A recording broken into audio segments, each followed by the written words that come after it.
En avant pour être édifié sur Radio Matania. Voici la prédication. Matania Radio.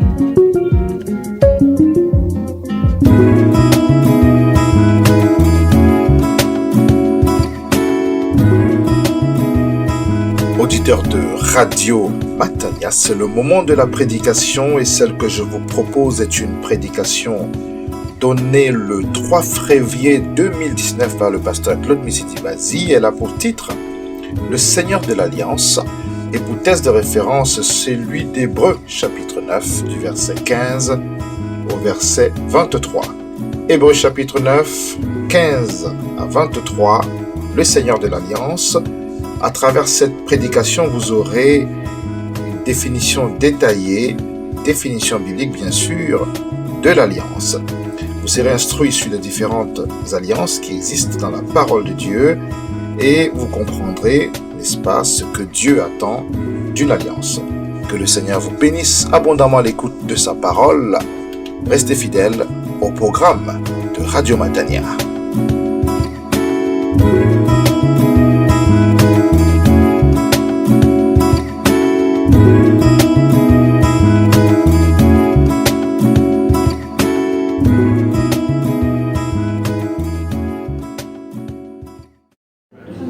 Vous pouvez prendre vos Bibles.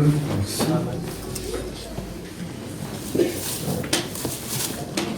Ce matin, nous allons faire plusieurs lectures, mais nous aurons un texte de base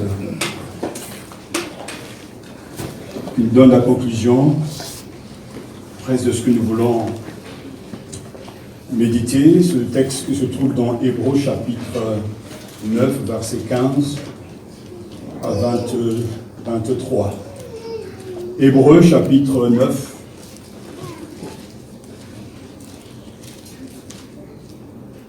Le Nouveau Testament, nous nous levons dans la lecture de la parole du Seigneur.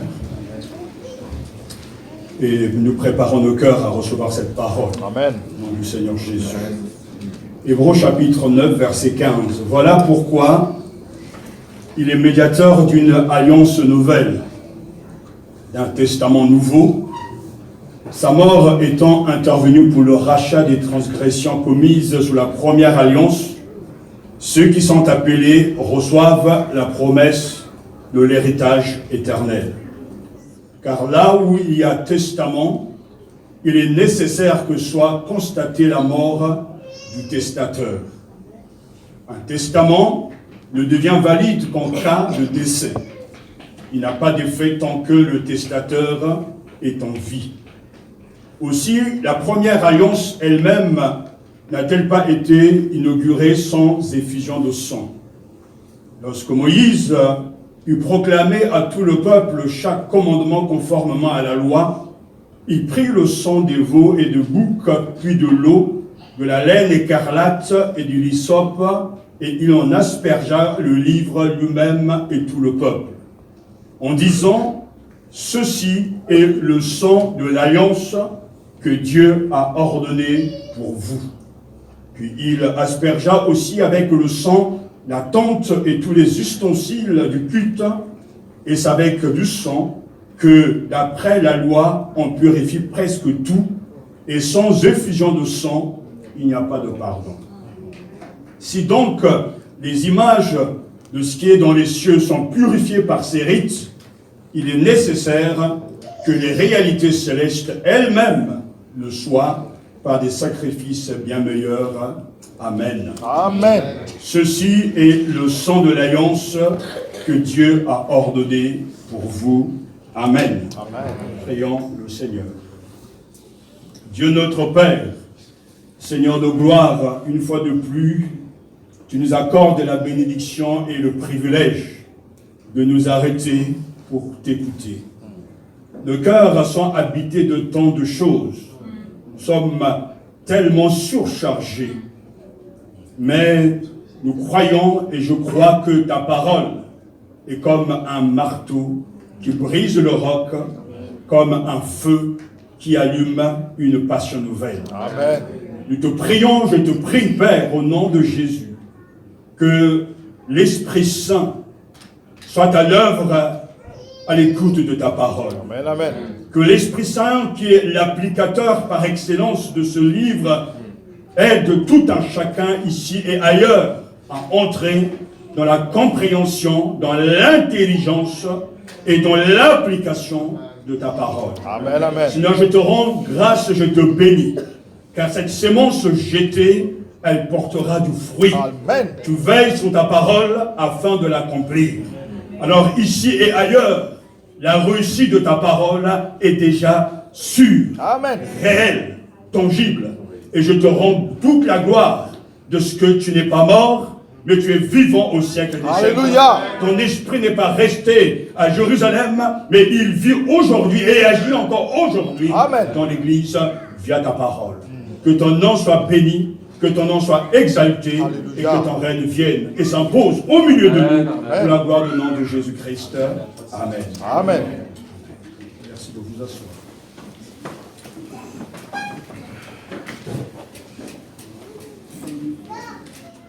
Dieu veut amener les hommes à une vie de communion avec lui. La relation avec Dieu, notre Créateur, est la plus importante des relations dans nos vies. Et lorsque cette relation est bonne et que nous fréquentons et nous communions avec le Seigneur, cette communion avec Dieu aura un impact puissant dans notre manière de prier, de louer, d'adorer et de servir Dieu. En fait, la manière de vivre du chrétien découle de la connaissance que le croyant lui-même aura de Dieu, et cette connaissance est le produit de la compréhension et de l'intelligence des Écritures. En étudiant la Bible, de nombreuses personnes, des biblistes, ont remarqué la présence d'un lien entre tous ces livres, un thème commun, de la Genèse à l'Apocalypse.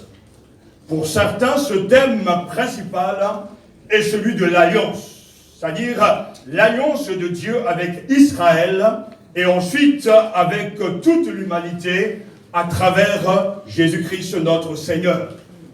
Pour d'autres, c'est l'histoire du salut. C'est vrai que la Bible dit Dieu veut que tous les hommes soient sauvés. Dans 1 Timothée chapitre 2, il est question d'être sauvé en connaissant la vérité. Et le thème justement du salut des uns des autres est un thème important, un thème qui parcourt les deux testaments.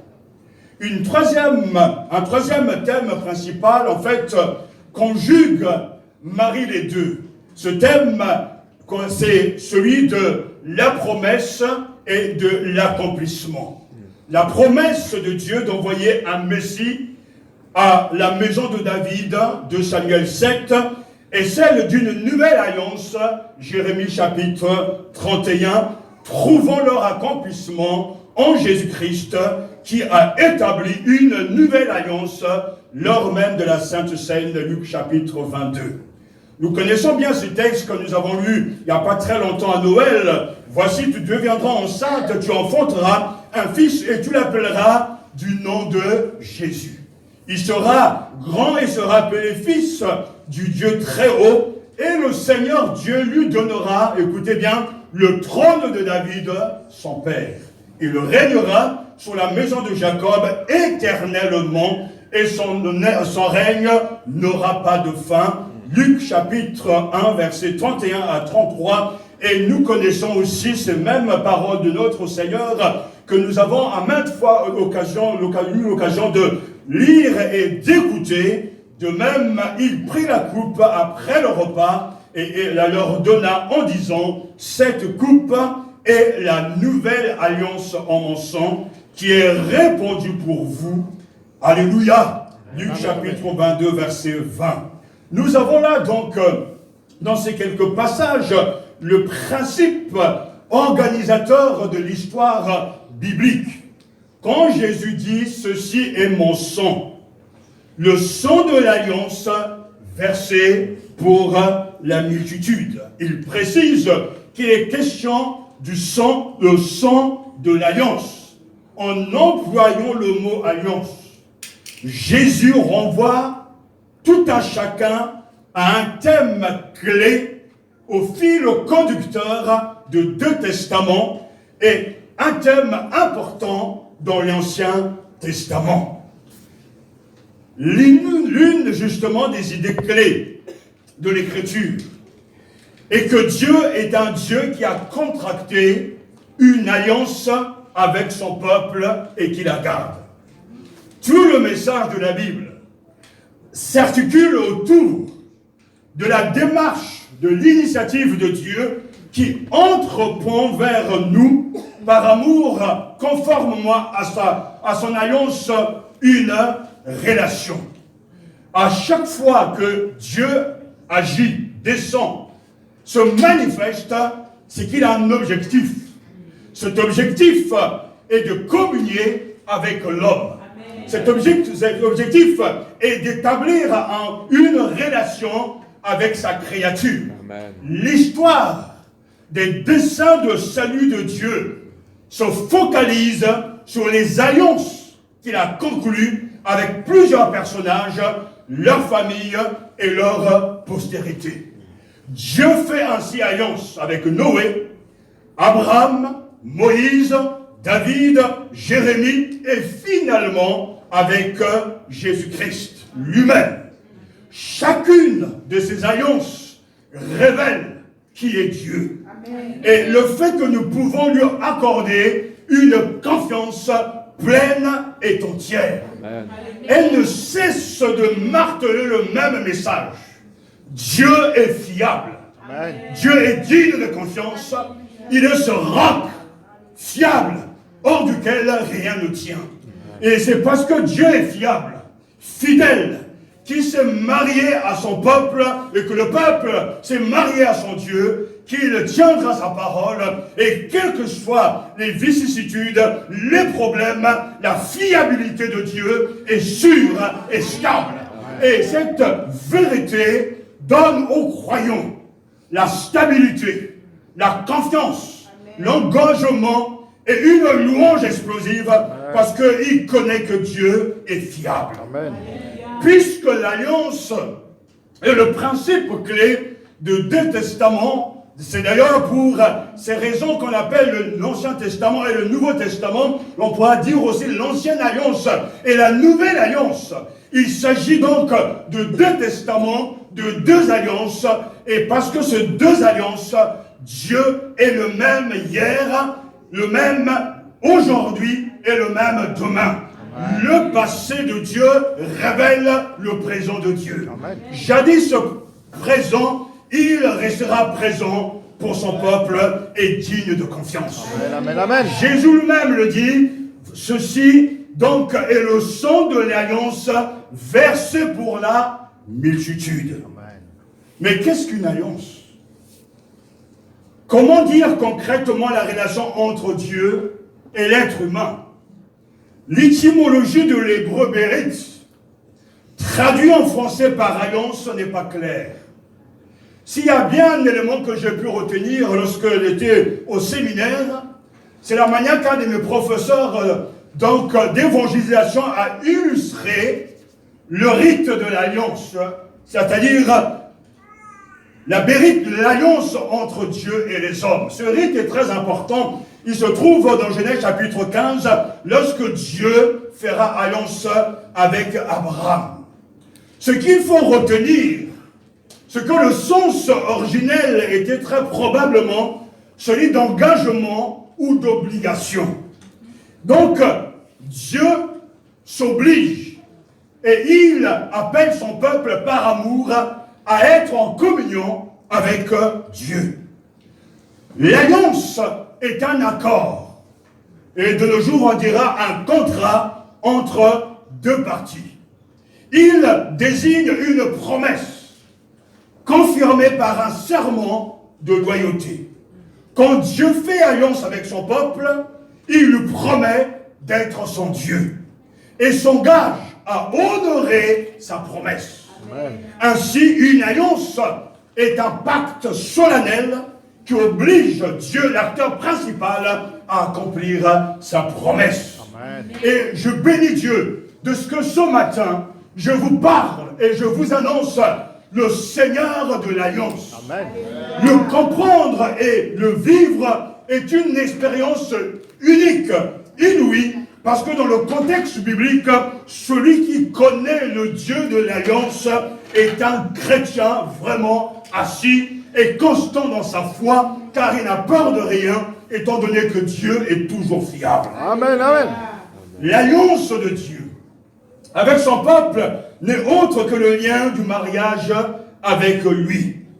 Tel est l'arrière-plan, et c'est pour ça que on pourra résumer en une seule formule ce que l'alliance, quand Jésus dira « Ceci est mon sang, le sang de l'alliance, versé pour la multitude », il nous transmet un message fort, un message important, un message qui est arrivé à la fin, à l'aboutissement, à la consommation et à l'accomplissement, car Jésus, lui, est celui qui accomplit toutes les prophéties et ce que la Bible a annoncé de lui. Amen. Dire que Dieu a fait alliance avec son peuple, ça veut dire vous êtes mon peuple et je suis votre Dieu. L'alliance fait du Seigneur de Yahvé le Dieu d'Israël et d'Israël le peuple de Yahvé. Je bénis Dieu car je suis un enfant de Dieu. J'appartiens au Seigneur. Amen. Et le Seigneur m'appartient. Amen. Pour l'enfant de Dieu, le fait de connaître Dieu comme celui qui garde son alliance est une aide considérable dans sa vie au quotidien. Pensez un instant que le Dieu de l'univers est celui qui a fait un pacte avec son peuple. Dans l'univers, tout est susceptible de se décomposer et de s'écrouler. Croire en Dieu malgré toutes les apparences contraires, c'est souvent de cette manière qu'est vécue la foi aujourd'hui. C'est vrai, lorsqu'on regarde ça et là, on a là les reflets. Le message que le royaume de Dieu est comme un champ de blé, d'ivraie, mélangé avec des germes de vie. Beaucoup de choses autour de nous parlent contre Dieu. L'ennemi triomphe partout, semble-t-il. Mais, pour l'enfant de Dieu, le fait de connaître par expérience que Dieu est celui qui garde son alliance est source de confiance, d'espérance et de stabilité. Amen. Je suis pasteur, mais je ne cache jamais mes sentiments. Quelquefois, je regarde l'église locale. Je regarde l'église dans le monde et il y a de quoi et je suis découragé. Parce que la vie manque à ceux qui fréquentent des assemblées. L'église locale ne connaît pas cette effusion de l'esprit, ce réveil que nous avons vécu, cette dimension spirituelle de joie, d'allégresse, d'exubérance qui coule d'une louange vivante. Quand je regarde l'église, il y a de quoi baisser les bras. Va dire justement à cause de tant de sujets de découragement, mais le Seigneur qui est bon et qui donne le don de la connaissance biblique me rappelle qu'il est le Seigneur de l'Alliance. Et que même que ce soit les éléments contraires, les contradictions de la vie, celui qui a pacté et celui qui sont engagés à bénir, à sauver, à restaurer son Église est toujours en œuvre. Amen. Il ne s'arrête pas. Alléluia. Et c'est pour cette raison que l'Alliance nous transmet un message: Dieu est fiable. Amen. Il nous faut croire en Dieu malgré toutes les apparences contraires. Nous pouvons le suivre, nous pouvons suivre le Seigneur avec confiance et sérénité à travers toute épreuve. Son amour et sa fidélité ne nous fera jamais défaut. Amen. Car il a lui-même contracté une alliance avec son peuple. Et c'est une joie, et une révélation pour toi ce matin. Amen. De savoir que Yahvé, le maître de l'univers, est devenu ton Dieu et que tu es devenu son enfant. Alléluia. Le monde du pauvre chrétien, votre roi est mort, votre Dieu est impuissant, votre roi était crucifié. Et c'est vrai qu'il y a une part de vérité dans ces déclarations, mais la foi voit au-delà des nuages, des contradictions, des apparences. La foi dit béni soit le Seigneur pour toujours. Celui qui s'est engagé avec son peuple est toujours fidèle et l'histoire avec un grand H avance, mais Dieu est sur le trône et Dieu dirige toutes choses. Amen, amen. Dieu s'est engagé à nous aimer de façon inconditionnelle. Et nous devons en retour l'aimer également. C'est pour cela qu'il y a tant d'éléments dans la Bible qui sont là pour, en tout cas, booster notre foi, car l'Éternel s'est engagé avec son peuple. Alléluia. Israël est le troupeau de Yahvé, et Yahvé est le pasteur. Amen. Israël est la vigne de Yahvé, et Yahvé est le vigneron. Israël est le fils, et Yahvé le père. Israël est l'épouse, et Yahvé l'épouse. Amen, amen. Comment peut-on donc détacher ce que Dieu a uni? Personne ne peut le faire. Amen. Dieu s'est déclaré en notre faveur, faisons-lui confiance. Et Jésus, à la fin, avant de quitter ce monde, dira: ceci est mon sang, le sang de l'alliance, versé pour la multitude. Lorsqu'il y a une alliance, cette alliance ne peut jamais être cassée. Quand David et Jonathan se sont unis, ils se sont engagés l'un par rapport à l'autre à cause de l'affection qu'ils avaient. Vous pouvez lire ce texte dans 1 Samuel chapitre 23 et 1 Samuel chapitre 18. L'engagement de Dieu, c'est un engagement sans retenue, sans fin. Il a dit: je serai avec vous, et il le sera toujours. Amen. Et quand Dieu s'engage, il est loyal. Il n'est pas comme nous, qui du matin au soir changeons d'émotion et de parole. Dieu, lorsqu'il s'engage, il s'engage sur lui-même.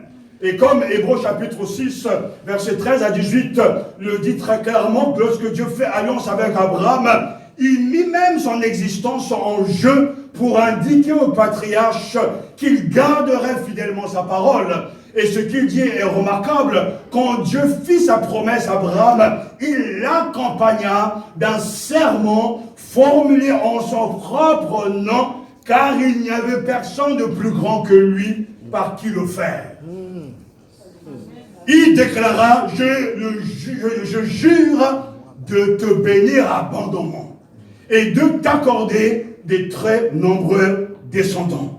Abraham attendit avec patience et il obtint ce que Dieu avait promis. Quand les hommes prêtent serment, ils le font au nom de quelqu'un plus grand qu'eux. Je t'assure, je te jure, sur la tête de ma mère. Mais quand Dieu fait le serment, il le fait sur lui-même. Amen. Et le serment est une garantie qui met fin à toute discussion. Or, Dieu a voulu montrer encore plus clairement à ceux qui devaient recevoir les biens promis que sa décision était irrévocable. C'est pourquoi il ajouta un serment à la promesse. Il y a donc deux actes irrévocables dans lesquels il est impossible que Dieu monte.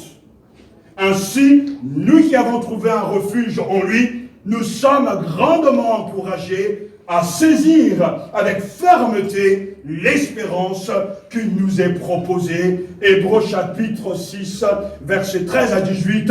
Je vous conseille de méditer ce passage à la maison. L'alliance de Dieu avec son peuple n'est autre que le lien du mariage avec lui. Tout le monde sait ce qui se passe lors d'un mariage. On s'engage. On s'engage par rapport à son époux, à son épouse. Et on dit en général, je promets de t'aimer, de prendre soin de toi, à condition que tu sois sympathique. Vous dormez alors? Pour le meilleur et pour le pire. On n'a jamais dit ça. Je célébrais des 10 ans de mariage, je n'ai jamais entendu quelqu'un s'engager avec ces seuls propos. À chaque fois, je promets de t'aimer et de prendre soin de toi jusqu'à ce que la mort nous sépare. Et vous savez, frères et sœurs, chers amis, que Dieu agit de même. Alléluia. Il ne nous aime pas à condition que nous l'aimions. Il ne nous aime pas parce que nous sommes sympathiques. Il nous aime parce qu'il nous aime. Amen. Il ne se fie pas à notre engagement parce que il sait que demain va encore changer. Mais lui, de son côté, s'engage. Et comme il est fidèle à lui-même, il ne peut pas se régner. Et malgré les infidélités de son peuple, Dieu reste fidèle. Alléluia. Dieu ne cesse d'aimer parce que le contrat qu'il a passé entre lui et nous est un contrat d'amour. Amen. Un amour sans fin. Alléluia. Et à chaque fois, comme nous l'avons entendu ce matin, on est poussé à rappeler quand Dieu a envoyé des prophètes, des messagers, c'est pour rappeler à Israël que Dieu nous aime d'un amour inconditionnel. C'est pourquoi nous devons aussi l'aimer. Ainsi, à chaque fois que Dieu agit, Dieu se souvient toujours de son alliance. Amen. Et le message qu'il nous transmet, c'est que Dieu est fiable.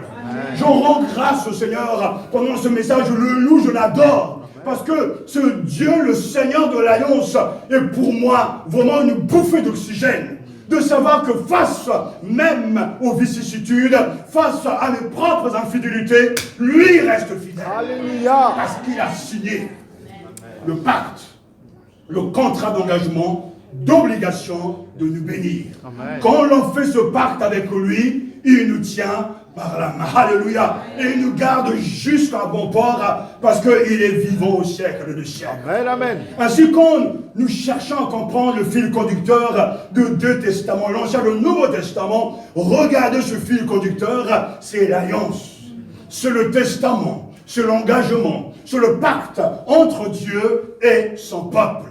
C'est un privilège. Et en tant que chrétien, vous devez sourire et avoir un grand V sur vos visages. Amen. De savoir que nous sommes la nation de Dieu. Amen. Le peuple que Dieu a choisi. Oh, Amen, amen, amen. Amen. et la Bible mentionne de nombreuses alliances. Les diverses alliances établies par Dieu, marquées par un acte cérémoniel et un symbole. Et si l'on parcourt simplement quelques textes du Nouveau Testament, et je vous invite à le faire, vous allez vous rendre compte à chaque fois que Dieu s'engage, il révèle quelque chose de lui. Lorsque Dieu s'engage avec Noé, Genèse chapitre 5, verset 9, nous connaissons le contexte. Tout va mal, rien ne va plus, et pourtant le peuple a péché. Le peuple a désobéi, le peuple s'est éloigné du Seigneur, mais la Bible dit que Noé trouva grâce aux yeux du Seigneur. Vous savez, Noé n'est pas un nom que beaucoup d'entre nous donneraient à leur fils. C'est pourtant un nom riche de sens, comme le montre Genèse chapitre 5, versets 28 à 29. Le mec âgé de 182 ans engendra un fils. Il lui donna le nom de Noé en disant: celui-ci nous consolera de nos fatigues et du travail pénible de nos mains provenant de cette terre que l'Éternel a maudite. Le nom Noé signifie consolation. Amen, amen. Ou repos. Mais la vie est dure en ce temps-là. Et les parents de Noé semblent avoir espéré que leur garçon serait le libérateur que Dieu avait promis d'envoyer. Lorsqu'Adam et Ève ont péché, là déjà dans Genèse chapitre 3 verset 15, nous avons ce qu'on appelle le proto-évangile, le premier évangile. Dieu dit: je mettrai inimitié entre toi, le serpent, et ta femme, entre ta postérité et sa postérité. Celle-ci t'écrasera la tête et tu lui blesseras le talon. Et Dieu a transformé la bénédiction sur le pays en malédiction, mais il promet qu'au milieu du chaos, il enverra un libérateur, un sauveur. Alors que soit le brouillard, que soit l'ambiance pourrie en ce temps, parce que le péché a fait irruption dans le monde, au milieu de la nuit, une porte d'espérance s'ouvre, car l'Éternel a fait alliance avec son peuple. Amen. La promesse se réalisera parce que Dieu n'oublie rien. Amen. Et quand le jugement va arriver, la Bible nous dit dans Genèse chapitre 6, verset 18, au moment où le jugement divin allait fondre sur la race humaine, Dieu lui dit, j'établis mon alliance avec toi, tu entreras dans l'arche, toi et tes fils, ta femme et les enfants de tes fils avec toi. Dieu dit à Noé, accompagné de ses fils, je vais établir mon alliance avec vous, avec votre descendance après vous. Pourtant, le déluge, la mort n'est pas là, mais Dieu anticipe déjà le futur. Il dit et il prévoit, il annonce ce qui arrivera. C'est une bouffée d'espérance, car nous ne savons pas ce qui va arriver. Mais nous savons qui parle. Et quand Dieu parle, il faut l'écouter. Et il faut nous faire confiance. Amen. Je vais établir mon alliance avec vous, et il ajoute avec votre descendance après vous. Donc même si tu vis 1000 ans, 2000 ans après toi, il y aura toujours un reste. Et tous les êtres vivants qui sont avec vous, oiseaux, bestiaux, toutes les bêtes sauvages qui sont avec vous, bref, tout ce qui est sorti de l'arche sont avec vous, même les bêtes sauvages. Dieu dit, j'établirai mon alliance avec vous, aucune chair ne sera plus exterminée par les eaux du déluge, il n'y aura plus de déluge pour ravager la terre. Dieu dit, voici le signe de l'alliance que je mets entre moi, vous et tout être vivant avec vous pour toutes les générations futures. J'ai mis mon arc dans les nuées pour qu'il devienne un signe d'alliance entre moi et la terre. Quand je ferai apparaître des nuages sur la terre et qu'on verra l'arc dans la nuée, je me souviendrai de mon alliance entre moi, vous et tout être vivant, quel qu'il soit. Les eaux ne deviendront plus jamais un déluge qui détruirait toute chair. L'arc sera dans la nuée et je le regarderai pour me souvenir de l'alliance perpétuelle entre Dieu et tout être vivant, toute chair qui est sur la terre. Amen. Amen. Genèse chapitre 9, versets 8 à 16. Dieu dit, je vais faire tenir, en tout cas, l'arc dans la nuée, et je me souviendrai. Amen. Le signe visible de l'action de Dieu, c'est l'arc-en-ciel. Amen. Le verset 16 de Genèse chapitre 9 nous dit bien, l'arc sera dans la nuée.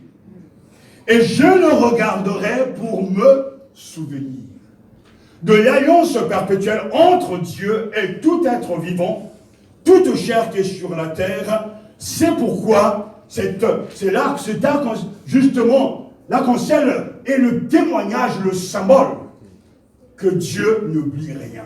Amen. Que Dieu se souvient. Amen. Que Dieu est un Dieu qui établit l'alliance et qui s'en souvient et la garde. Qu'on se le dise, Noé n'était pas hébreu. Mais le Dieu de la Bible lui dit clairement, dorénavant, Noé, je ne détruirai plus les hommes. C'est le Dieu qui s'engage à ne plus détruire la création. Et même si aujourd'hui tu continues toujours dans ton péché, et même si jadis le péché nécessitait la sanction de Dieu, Dieu avait ouvert une porte d'espérance. Mais la sainteté de Dieu l'oblige à juger le péché, mais exige également la manifestation de sa bonté. Et aujourd'hui, lorsque l'on voit justement, l'arc-en-ciel, on doit se souvenir que ce symbole, ce signe, a été donné par Dieu pour que lui-même, le Seigneur, n'oublie pas qu'il y a eu un pacte entre lui et la création. Il a décidé envers et contre tout, malgré la pourriture des hommes, malgré les péchés qui ne cessent de se produire et de se propager, Dieu a décidé de ne plus détruire l'homme. C'est un Dieu inattendu, un Dieu bon, parce qu'il a attendu la fin pour que la malédiction retombe sur son propre Fils, Jésus-Christ. Et parce que Christ a répandu son sang, grâce à ce sang, nous sommes pardonnés. Amen. Dieu est fidèle Amen. à sa promesse. Amen. Il n'est pas fidèle à vous ni à moi. Mais il est fidèle à sa propre promesse. Et pour moi, chrétien, qui a reçu de la part du Seigneur tant de promesses, c'est qu'une bouffée de consolation. Amen. De savoir que le mal que je peux voir, les contradictions, les contre-coups, les retards, ne sont rien par rapport à ce que Dieu a promis. Amen. Sa promesse d'agir, de bénir, ne dépend pas de la situation catastrophique, mais il s'engage à respecter sa propre parole. Amen. Et si vous comprenez cette vérité ce matin, vous serez le plus heureux des chrétiens. Amen. Parce que nous sommes tous des vilains. Il n'y a rien de bon en nous. Ne parlons pas de nos infidélités. La liste, elle est tellement si longue. Mais Dieu soit béni parce qu'il a fait une promesse. Il y a une alliance. Et si nous poursuivons encore, nous nous rendons compte que Dieu a fait alliance avec Noé. Il a promis de ne plus détruire l'humanité. Mais le même Dieu va faire alliance avec Abraham, Genèse chapitre 12. Nous connaissons bien ce texte. Le Seigneur dit à Abraham, pars de ton pays, de ta famille et de la maison de ton père vers le pays que je te ferai voir. Je ferai de toi une grande nation. Je te bénirai. Je rendrai grand ton nom. Sois en bénédiction. Je bénirai ceux qui te béniront. Qui te bafouera, je le maudirai. En toi seront bénies toutes les familles de la terre.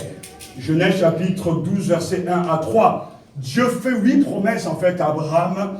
Et au verset 7, il est question de cette alliance. Le Seigneur apparaît à Abraham et dit, c'est à ta descendance que je donnerai ce pays. Là, celui-ci éleva un autel pour le Seigneur qui lui était apparu. Écoutez-moi bien. Au moment où Dieu parle à Abraham, il lui dit, quitte ton pays, Natal, et va vers un pays que je veux te montrer et te donner. Et il le dit très clairement, c'est là l'alliance de Dieu avec Abraham, verset 7, c'est à ta descendance que je donnerai ce pays. Mais rien là, au présent, ne nous dit que c'est vrai. Tout est en fait dans le monde, entre guillemets, de la mémoire, de la pensée même de Dieu. Mais Dieu communique sa pensée à Abraham. Il lui donne 8 bénédictions. En toi seront bénies toutes les nations de la terre. Au moment où Dieu parle à Abraham, il a 75 ans. Mais Dieu dit pourtant à Abraham, c'est à ta descendance que je donnerai ce pays. Alors, vous qui connaissez la Bible, combien de temps Abraham a-t-il attendu pour voir l'accomplissement de cette promesse, engagement de Dieu? Combien de temps a-t-il attendu? 25 ans. Ah. C'est 25 ans. Il y a 5 ans. C'est pourtant dans la Bible. Hein? 25 ans, amen. 25 ans. Eh oui, mais je n'entendais pas peut-être. Alors gloire à Dieu. Il y a au moins quelqu'un qui a sauvé cette assemblée. Au moment où Dieu fait la promesse, Abraham n'est pas en état justement d'avoir l'enfant, mais Dieu voit le futur. Amen. Dieu fut fidèle à son annonce et il est toujours. Il est même fidèle jusqu'à la mort. Et quand le temps va venir, Abraham et son épouse auront donc la parole de Dieu qui va s'accomplir, très âgés, en train de discuter justement. Je suis trop âgé pour avoir un enfant, mais l'ange éternel dit qu'à cette époque, l'année prochaine, tu auras un fils. Parce que Dieu ne ment pas. Amen. Dieu s'est engagé. Amen. Dieu est fidèle à son alliance. Et Dieu a décidé qu'au-delà même d'Abraham et Sarah, il va continuer à s'engager et à respecter sa parole. Pourquoi? Mais parce que Dieu a un projet pour l'homme, un projet pour Abraham. Il veut le bonheur d'Abraham et de toutes les nations. Amen. Comme le prophète Jérémie dira, moi j'ai Je sais les projets que j'ai formés à votre sujet, oracle du Seigneur, projet de prospérité et non de malheur. Je vais vous donner un avenir et une espérance. Alléluia. Amen. Et c'est vrai que Dieu nous donne un avenir et une espérance. Il est en train de le faire pour Abraham. Et Abraham le sait plus tard, comme son épouse diront, mais y a-t-il quelque chose de trop prodigieux pour le Seigneur? À la date où je reviendrai vers toi, au temps du renouveau, Sarah aura un fils. Le Dieu de l'Alliance. Amen. Le Seigneur de l'Alliance. Est-ce que ça ne vous excite pas au-dedans de vous? De savoir que Dieu voit le présent et le futur. Amen. Il anticipe le temps, les mauvaises habitudes, les méchancetés. Il anticipe même les obstacles. Quand il parle, il veille sur sa parole afin de l'accomplir. Et la promesse de Dieu est aujourd'hui accomplie en Jésus-Christ. Ceci est mon sang, le sang de la nouvelle alliance qui a été répandu pour vous. Mais nous avons vu tout à l'heure que cette promesse date. Mais la question que je me suis posée, au moment où Dieu donne la promesse, garantie, engagement, pacte avec Abraham, entre le moment où il reçoit et l'accomplissement, je me suis posé la question, comment vivait Abraham tous les jours? Et j'aime penser à ces réalités parce que ce n'était pas facile pour lui. D'ailleurs, on le voit très bien qu'il a cherché à aider Dieu en voulant avoir un fils avec ses servantes. Mais Dieu pourtant l'a dit, je te donnerai une descendance. Et quelquefois, c'est pas quelquefois, souvent, nous manquons tellement de confiance en Dieu parce que nous ne connaissons pas sa nature. C'est vrai. Nous faisons des plans bizarres. Nous nous battons, nous réfléchissons des chemins pour essayer d'arriver à un projet, à accomplir un projet, arriver à une situation. Mais rien ne pourra marcher parce que c'est seulement quand Dieu parle et que lorsqu'on l'écoute et que l'on croit ce qu'il dit, la foi s'approprie ses paroles et ses promesses deviennent une réalité. Amen. Et quel que soit le temps que ça va durer, Dieu agira.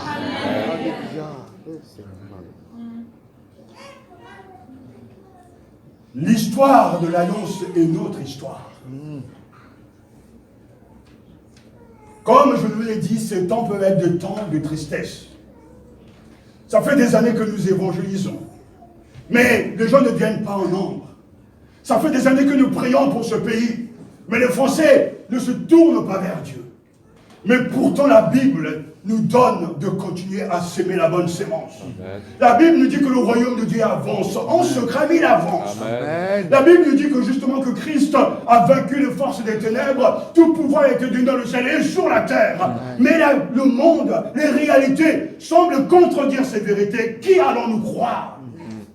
Dieu ou nous-mêmes? Moi, je décide de croire en Dieu. Amen. Même s'il y a des moments où on doute, où on se pose des questions, la Bible est un merveilleux, un livre remarquable. Amen. Parce que Dieu il révèle sa pensée. Amen. Et il se révèle comme le Seigneur de l'Alliance. Je suis marié à mon église, dit le Seigneur, et vous êtes mon épouse. Amen. Cette alliance est la preuve que je suis engagé, que j'aime mon épouse, et que j'appartiens à mon épouse. L'alliance de Dieu avec son peuple, c'est pareil. Amen. Je te suis engagé. Je t'aime. Je te soutiendrai. Je te garderai. Mais la différence entre un mariage, un couple humain, c'est que nous sommes, nous, attachés et mariés au Dieu de l'univers. À celui qui a des ressources inépuisables. Amen. Alors dites-moi où se trouve la catastrophe, l'échec. Ça, c'est pour les incrédules.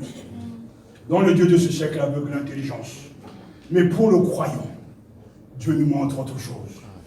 J'ai passé par des moments vraiment de découragement. Parce que je suis un fils de réveil. Parce que j'ai vu Jésus comme je vous vois. J'ai entendu la voix des anges. Mais pourtant, ce n'est pas ces choses qui peuvent nous garder dans la foi. Mais pourtant, il y a des moments où on se pose des questions. Seigneur, nous sommes engagés. On fait tout pour ta gloire. Mais ce que nous avons vécu jadis, ou lorsque nous avons implanté les premières églises dans ce pays, on ne vit plus. Aujourd'hui, on voit les infidélités, on voit tellement des gens décourageants. Mais Seigneur, où es-tu? Est-ce que vraiment je suis encore là à croire en toi, à s'attendre à toi? Il n'y a rien qui se passe. Le Dieu vivant et vrai. Une nuit est apparue dans une vision, il m'a montré un jardin sans fin. Et ce jardin, il y avait tellement de fleurs, tellement de plantes qu'on n'a jamais vues sur la terre. Et le Seigneur, une fois de plus, me rassure, me dit, voilà, le travail porte du fruit. Amen. Regarde au-delà de l'apparence. J'ai parlé, j'agis toujours. Amen. Et c'est vrai que dans l'église, il y a la bonne et la mauvaise sémence. Il semblerait que nous vivons nos contradictions. De temps en temps, il y a des éclaircies. De temps en temps, il y a un mouvement de l'esprit. Mais ce n'est pas comme nous l'avons vécu jadis, où l'esprit soufflait avec force, où les âmes se convertissaient même sans évangélisation. Mais Dieu soit béni, parce que ce temps me pousse à rester patient. Ce temps est un temps d'attente.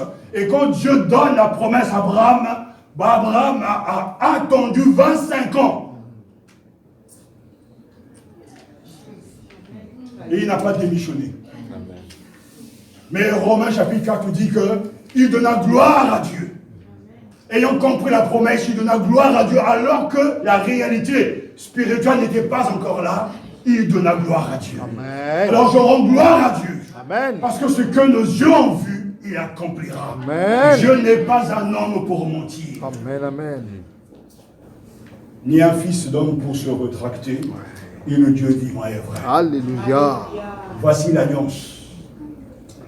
Et cette alliance est un engagement. Et ça sera pareil avec David. Dieu fera alliance avec lui. Oh, c'est tellement important dans 2 Samuel chapitre 7. Et le psaume 89 également. David vit exactement la même situation que Noé, que Moïse. Mais à chaque fois que Dieu est intervenu, c'est parce qu'il a pensé à son alliance. Rappelez-vous que quand Dieu a envoyé Moïse, je reviens sur ce point parce que c'est important, pourquoi l'a-t-il fait alors que le peuple est esclave durant plus de 400 ans, 30 ans en Égypte parce qu'ils ont péché. Mais Dieu va envoyer Moïse à cause de quoi? À cause de son alliance. Dans Exode chapitre 2, verset 24 à 25, il est dit, Dieu se souvient de son alliance avec Abraham, Isaac et Jacob. Dieu regarda les enfants d'Israël et ils ont eu compassion. Et qu'est-ce qui s'est passé? La compassion de Dieu a déclenché l'agir de Dieu. Il va trouver Moïse. Il va l'équiper. Et il va lui donner un bâton et Aaron à ses côtés pour manifester sa gloire. Amen. Mais c'est parce que Dieu se souvenait de son alliance. Et quand ils vont quitter donc l'Égypte avec des manifestations remarquables, dimanche passé, je vous parlais des faux prophètes, et cette semaine dans mes lectures au quotidien, je lisais encore cet épisode d'Exode, et quand Dieu se trouve donc avec Moïse face à face avec Pharaon, c'est remarquable. Moïse se présente devant le Pharaon, il jette le bâton par terre. Le bâton se transforme en serpent. Mais que fait Pharaon? Il rigole. Parce que lui aussi a le pouvoir. Il appelle les magiciens, les sorciers d'Égypte. Ils viennent et ils font exactement la même chose. Je prends cette parenthèse parce que c'est très important. Quand on parle du fait que les sorciers ont des pouvoirs et qu'il y a des choses diaboliques qui se manifestent, que certains même disent, je me souviens quand je faisais un séminaire, un pasteur me disait, mais pasteur, lorsque les gens vont voir le sorcier, lorsqu'ils font des pactes, ça marche. Je me dis, mais c'est normal que ça marche, la Bible dit.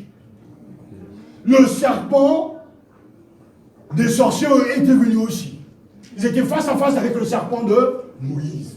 Mais la grande différence, c'est que le serpent de Moïse va avaler les serpents des magiciens.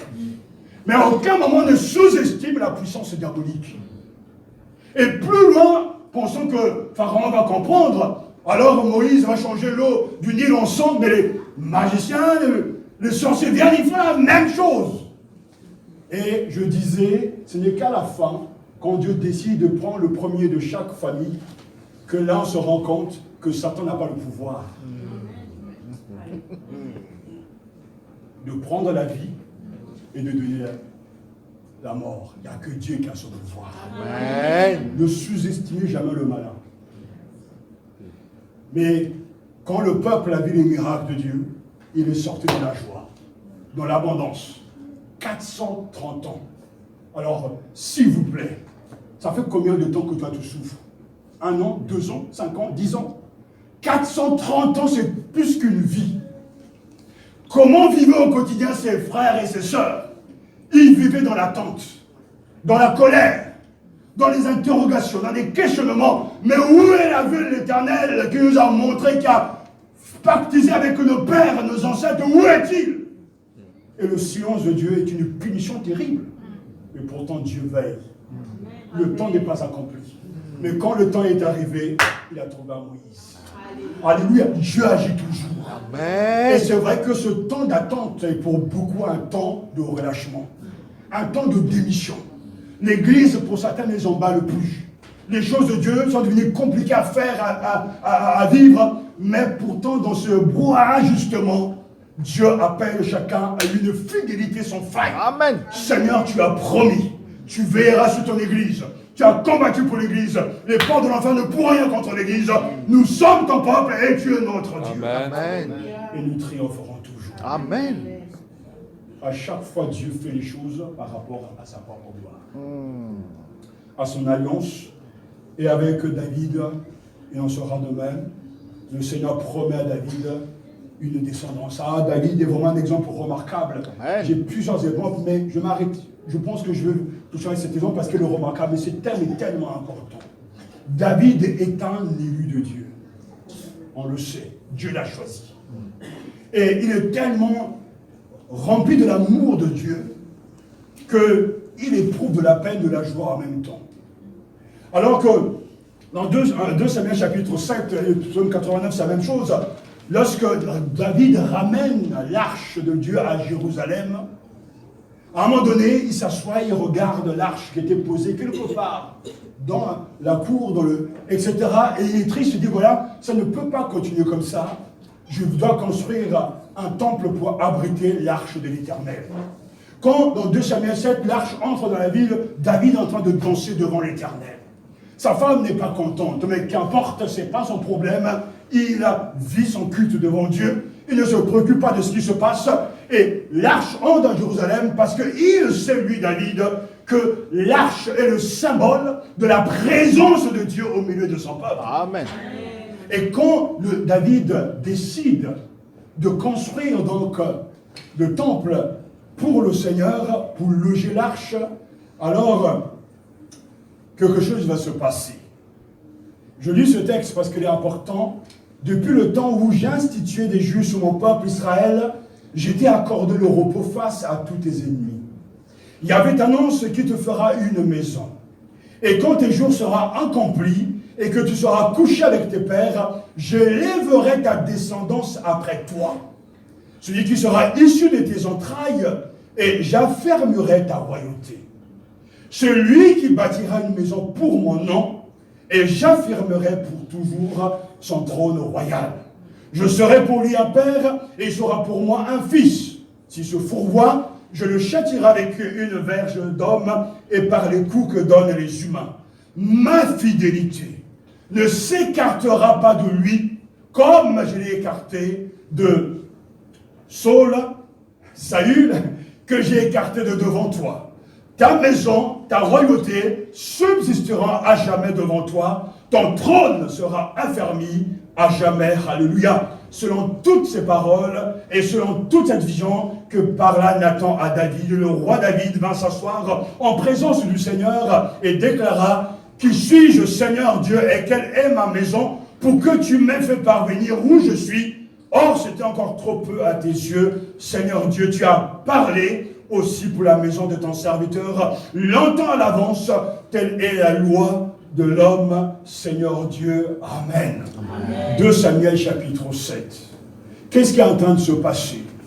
David veut construire le temple. Mais Dieu parle au prophète Nathan et envoie le prophète Nathan pour dire à David, ce n'est pas lui.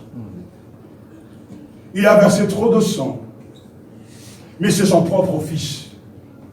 Mais au moment où Dieu envoie Nathan transmettre la parole de Dieu, il n'y a rien de concret, il n'y a rien de vrai. Mais Dieu anticipe et Dieu voit. Parce que Dieu a fait une alliance avec David. C'est lui qui bâtira une maison pour mon nom, et j'affermirai pour toujours son trône royal. Et le verset 15 de 2 Samuel chapitre 7 est remarquable parce que Dieu dit, ma fidélité ne s'écartera pas de lui comme je l'ai écarté. Le salut que j'ai écarté de devant toi, ta maison et ta royauté subsisteront à jamais devant toi, ton trône sera affermi à jamais. De qui le Fils de l'homme est-il descendu? David. De David. Salomon viendra. Il va bâtir le temple. Mais pourtant, au moment où Dieu parle, David, au lieu de s'arrêter, de dire finalement ce n'est pas moi, je baisse les bras, je mets de courage. Non, David est un homme sur le cœur de Dieu. Il va s'asseoir et que va-t-il faire? Il va rendre grâce à Dieu. Alléluia.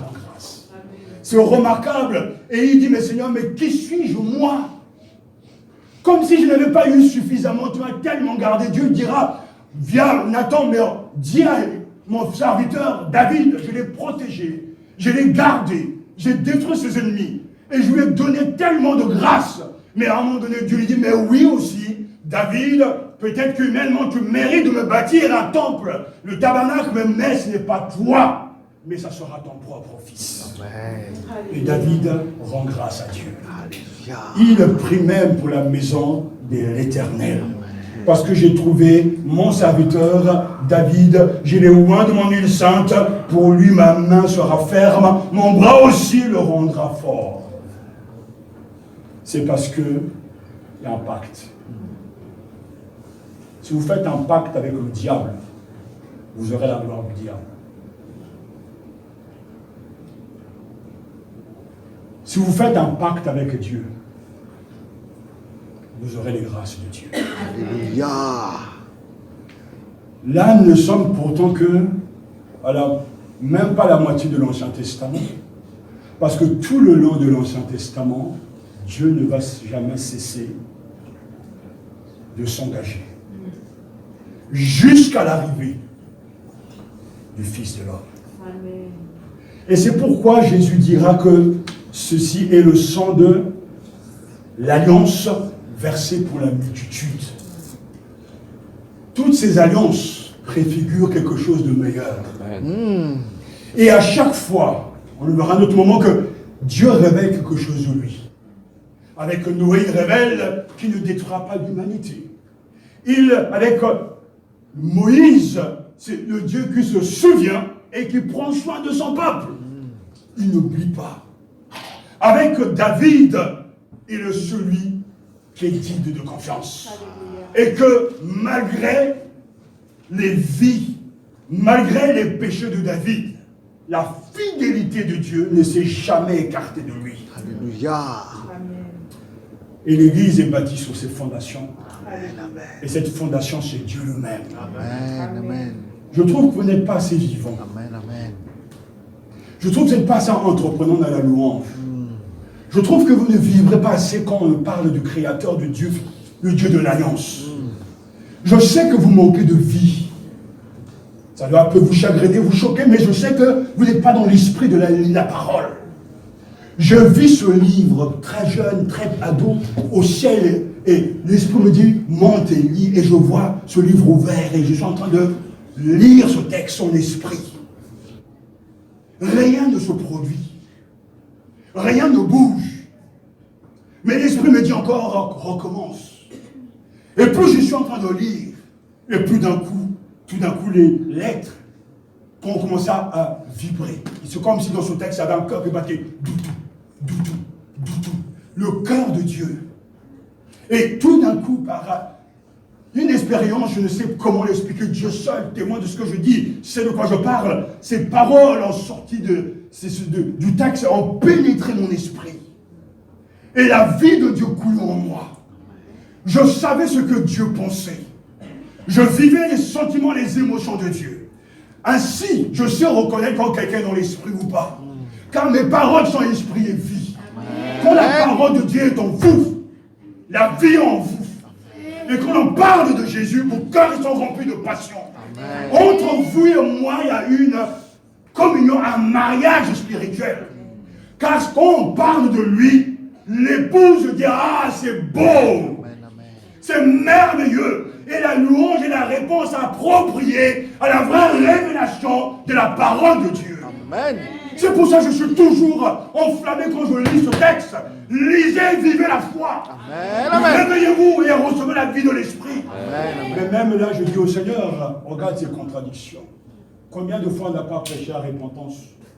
Mais à chaque fois, je lève les yeux vers le ciel, je dis, Seigneur, tout dépend de toi. Car c'est toi qui donnes la nouvelle naissance. Nicodème n'avait pas choisi, c'est toi qui fais renaître de nouveau. Pour moi, c'est une joie, une passion de parler de lui, le Seigneur de l'Alliance. Alors je m'adresse aux croyants, découragés, peut-être déprimés. N'oublie jamais que le message que Dieu te transmet ce matin est simple et clair. Le Seigneur est fiable. Amen. Ne compte jamais sur quelqu'un. Ne regarde pas ta situation ou les gens ou l'église avec des yeux humains. Regarde au-delà. Comme ce livre respire, celui qui a donné ce livre veille et accomplira sa parole. Amen. Ne regarde pas tes circonstances et cesse de broyer du noir et de signer toujours à la déprime. Réveille-toi de ton sommeil, crois en Dieu, adore-le en esprit. Amen. Et tu verras sa gloire. C'est le Seigneur de l'Alliance. Si j'enlève l'Alliance, ça ne veut rien dire. Mais quand dans mon cœur l'amour est là, alors tout est possible. Amen. Et le cœur de Dieu est rempli d'amour pour toi. Amen. Oh Seigneur, réveille l'Église. Et réveille tous les chrétiens. Amen. Qui entrent dans une vie de l'esprit. Une vie où la vie spirituelle coule. Amen. Amen, amen, amen. Fais-moi revivre le réveil d'autrefois. Amen.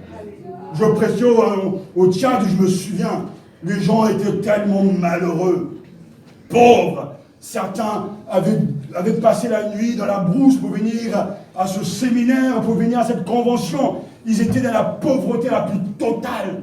Mais pourtant, quand ils étaient là, la parole était annoncée. Ils ouvraient leur cœur. Et j'ai vu des choses que je n'ai jamais vues. Le Saint-Esprit est descendu sur eux. J'ai vu des sorciers jeter leur gris-gris. Certains jetaient leur protection. Parce que quand l'Esprit Saint est là, la vie coule. Amen. Et cette vie, on ne la fabrique jamais. Elle est naturelle. Amen. Je prends le risque de chasser certains en parlant ainsi. Mais Dieu est vivant. Amen. Les élus de Dieu ne se perdront pas. Amen. Mets-toi à genoux, prie le Seigneur de l'Alliance. Amen. Dans ce contrat de mariage, où te situes-tu? Es-tu fidèle ou pas? Es-tu engagé? Est-ce que tu aimes ton époux? Si tu l'aimes, crois-moi, je le saurai, on le saura. Parce qu'un amoureux de Dieu se reconnaît toujours. Un passionné de Dieu, comme l'avons chanté, se reconnaîtra toujours. Même quand la mort est dans l'église locale, celui qui est passionné de Dieu, il va vibrer. Amen, amen. Il y a des alléluia, des amen qui sont de passage, de façade, parce que je vous l'oblige à le faire. Mais la vie de l'esprit ne bouge pas. Si vous voyez simplement et vous comprenez la parole de Dieu, ça va dégager. Amen. C'est pour ça que je parle d'une louange massive. Amen, amen. Je suis et je rêve. Mais je crois ce qui est écrit. Amen.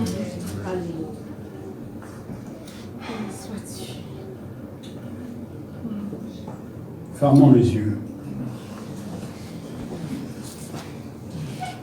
Nous prions pour qu'une église soit vivante. Amen.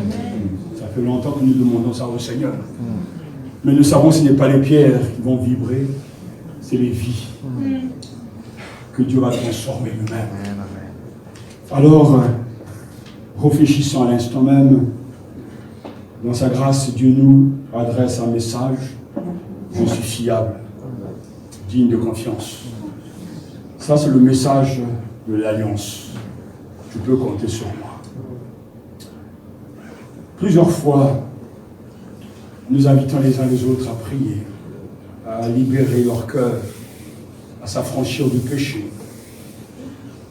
Mais Peut-être que tu as fait un pas et tu retournes encore dans le monde. Mais nous ne voulons jamais laisser et négliger toutes les occasions que Dieu nous donne pour se repentir.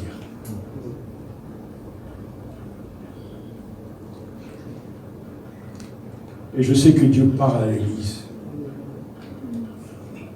Son message est très clair. Soit tu es avec moi, soit tu es contre moi. Et je veux t'inviter maintenant à venir au pied de la croix et de réaliser la nouvelle alliance. Dieu s'est engagé à te sauver, à te pardonner, à te bénir. Non pas parce que tu le mérites, mais parce que Jésus, son Fils, a porté le poids de tes péchés. Et qu'en versant son sang, il a scellé une alliance éternelle. Un testament éternel. Ainsi, Dieu est de ton côté maintenant encore. Ne laisse pas passer cette opportunité.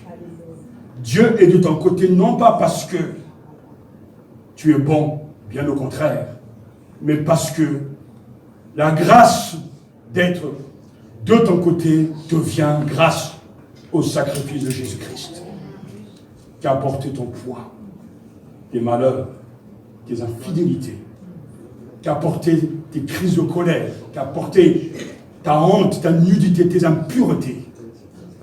Alors, tourne-toi vers lui, parce qu'il est fiable, et confesse ton péché. Reçois dans ton cœur la vie. Amen. La vie de Dieu. Amen. Au nom de Jésus. Seigneur, je te rends grâce. Parce qu'une fois de plus, l'Église ne correspond pas toujours à ce que nous voulons. Les sujets de tristesse et de découragement n'ont jamais cessé et jusqu'à la fin, ça ne finira jamais. Mais je te rends grâce, je te bénis. Parce qu'au milieu, Seigneur, de cette tiédeur, ta parole résonne. Amen. Dans notre esprit, dans mon esprit. Tu es le Seigneur de l'Alliance. Amen. Amen. Tu t'es engagé à devenir le Dieu, mon Dieu, notre Dieu. Amen. Et tu as fait de nous ton peuple. Tu as fait de nous ta nation sainte pour célébrer ton saint nom. Seigneur, je te rends grâce parce que 25 ans ont peut-être passé, pour d'autres 50 ans, pour d'autres 430 ans, mais nous savons et nous pouvons le dire que tu es un Dieu fiable. Amen. Amen. Nous n'avons pas, Seigneur, tous les éléments pour comprendre ce silence, pour comprendre ce retard, pour comprendre même ton oubli. Mais Seigneur, ce matin, devant ton peuple et devant toi, je te renouvelle ma confiance. Amen. Je sais et nous savons que ta parole ne retournera jamais à toi sans avoir accompli ta volonté. Seigneur, si c'est ce gens-là que tu as prédestiné au salut, ils seront sauvés. Amen. Mais si ce n'est pas eux, Seigneur, tu vas les remplacer. Mais quoi que l'on soit, tu es fiable. Amen. Ta parole est la vérité et tu es la vérité. Amen. Nous te louons, Seigneur, nous t'adorons. Amen. Parce que ta parole est vivante, Amen. efficace, tranchante. Elle, Seigneur, discerne les intentions de notre cœur. Nous te louons parce que tu as déjà remporté la victoire. Amen. Nous te voyons couronné de gloire et d'honneur. Nous te voyons, Seigneur, habillé de ce manteau. Oh, Seigneur, de sang, monté sur ce cheval. Le vainqueur, alléluia. C'est l'agneau de Dieu qui ôte le péché du monde. Amen. Sois béni. Alléluia. Parce que c'est l'occasion pour nous. Alléluia. Face à la mort, à la tiédeur, face aux ténèbres, de dire et de proclamer que le Seigneur de l'Alliance est à l'œuvre. De dire face aux mensonges de Satan, nous avons vaincu. Amen. Grâce au sang de l'agneau. Amen. Père, je te rends toute la Gloire à gloire toi. pour ta visitation dans ma Louange vie. à toi. Je te rends toute la gloire pour l'intelligence des Écritures que tu nous donnes. Je te rends toute la gloire pour le don que tu donnes. Alléluia. Que ton nom soit béni. Que ton nom soit célébré. Que ton nom soit exalté. Que ton nom soit reconnu et que l'œuvre que toi tu as toi-même préparée et que tu sauras pourvoir en équipant, en donnant des évangélistes selon ton cœur, des hommes selon ton cœur, des femmes selon ton cœur. Je te loue, car en quittant ce monde, tu l'as dit, prenez courage, j'ai vaincu le monde. Seigneur, nous ne minimisons pas et nous n'excusons pas, Seigneur, les attaques du diable et nous ne sous-estimons pas non plus sa force, mais nous avons un bouclier, la foi, nous avons un Seigneur glorieux, nous proclamons un Christ ressuscité qui a vaincu les forces des ténèbres et qui a brisé la puissance de Satan sous la croix. Tu as écrasé la tête du serpent et par tes meurtrissures, ton sang versé sur la croix, nous sommes plus que vainqueurs. Oh, béni sois-tu, car celui qui est en nous est plus fort que celui qui est dans le monde. Seigneur, j'ai vu dans le passé que pour certains, il a fallu 10 ans, 15 ans pour qu'ils se convertissent. Seigneur, ce matin, fais grâce. Amen. Que ce temps arrive pour ceux qui sont ici et ailleurs qui écouteront cette parole. Que ce temps leur soit donné comme une grâce de se tourner vers toi et de recevoir ta personne au nom de Jésus. Au nom de Jésus. Seigneur, mon Dieu, béni soit ton Saint.